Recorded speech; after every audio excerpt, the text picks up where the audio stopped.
Welcome to 𝐄𝐓𝐇𝐄𝐑𝐄𝐒. We talk about investing, finance, and professional development. So current time of 11:12 a.m. on the Eastern Time on Saturday, October 22nd. Hope you guys have a good weekend and also happy Friday that just passed. Ethereum closed $1,315, up about 1.18% so far.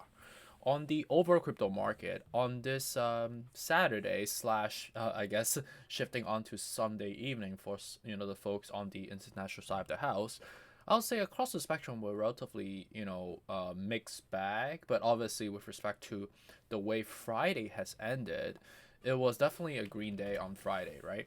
If you take a look at just on a high level, the Dow Jones climbed more than 700 points on Friday as Wall Street clinched on its best week since June, which is true.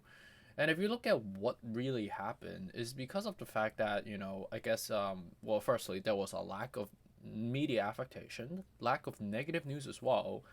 But at the same time, knowing the fact that we've been quite submerged for quite some time on a technical front, the technical will just incentivize a selective group of investors as you get to a certain level of a discount to kind of come in, which is why the verbiage around what you read here, U.S. consumers soldiering on despite soaring inflation, recessionary risks, and other exogenous factors, is because we have consecutive red days. So when you see a robust reversal, especially in the downturn that we experience right now and the bear market, it would translate into a large pump, which is not really because we are in reversal of a bull market, but because of it's more of a just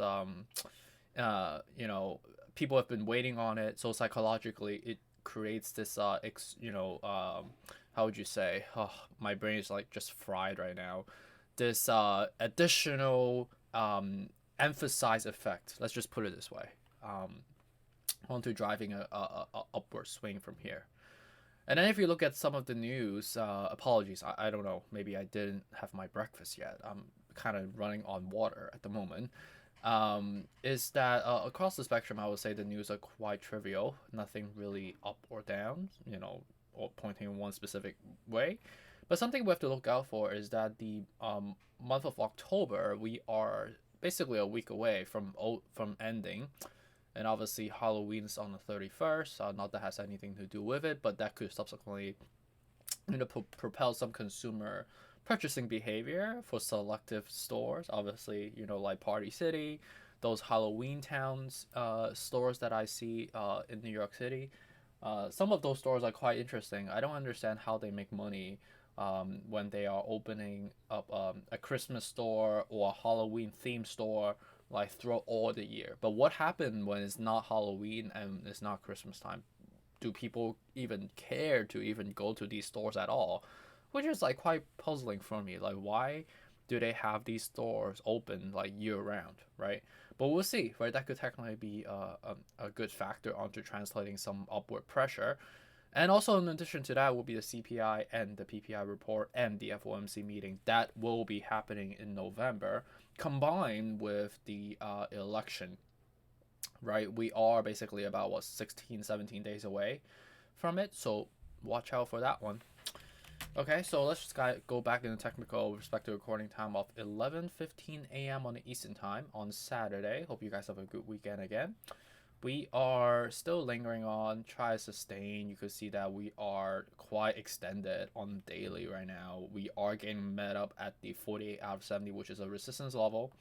On a weekly, you are looking to cross down, and this is also weekly being canceled out as we are getting resisted again. So this is a monumental level that we need to kind of get over, right? Which is again, right, 1250. Well, but is that sufficient? I would say no, because we are still negative on the daily and weekly, beside the monthly, right?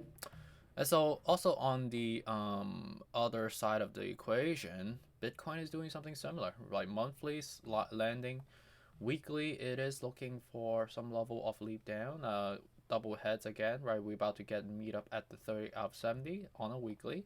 On a daily, it is looking to go up to 50 out of 70 ideally cross down and then cross up from here. So at the 19,000 at the moment right now. So you know, is this sustainable, right? The reversal or just like minimal green pressure is, again, right, we're still really relatively flat until we get more confirmatory signal ahead of time. So this month and November is going to be quite interesting, right? Just count the tabs, right? Election, CPI report, PPI report, FOMC meeting. Earnings have kind of, you know, simmered down already. But I do foresee some sort of a reversal happening, but we do need to kind of, you know, sell down before we, you know, reverse back up, right? Obviously, like we kept talking about over and over again. And the index will also give you a flavor. We're at 374 right now. So we are clearly meeting with a critical resistance level on a monthly. On a weekly as well, you could see that we are looking to reverse. So I think a reversal on the equity side is actually not you know, that in sense is quite sensible actually. So something to look out for. Okay. So I appreciate you. Have a good day and check you on the next one. Take care.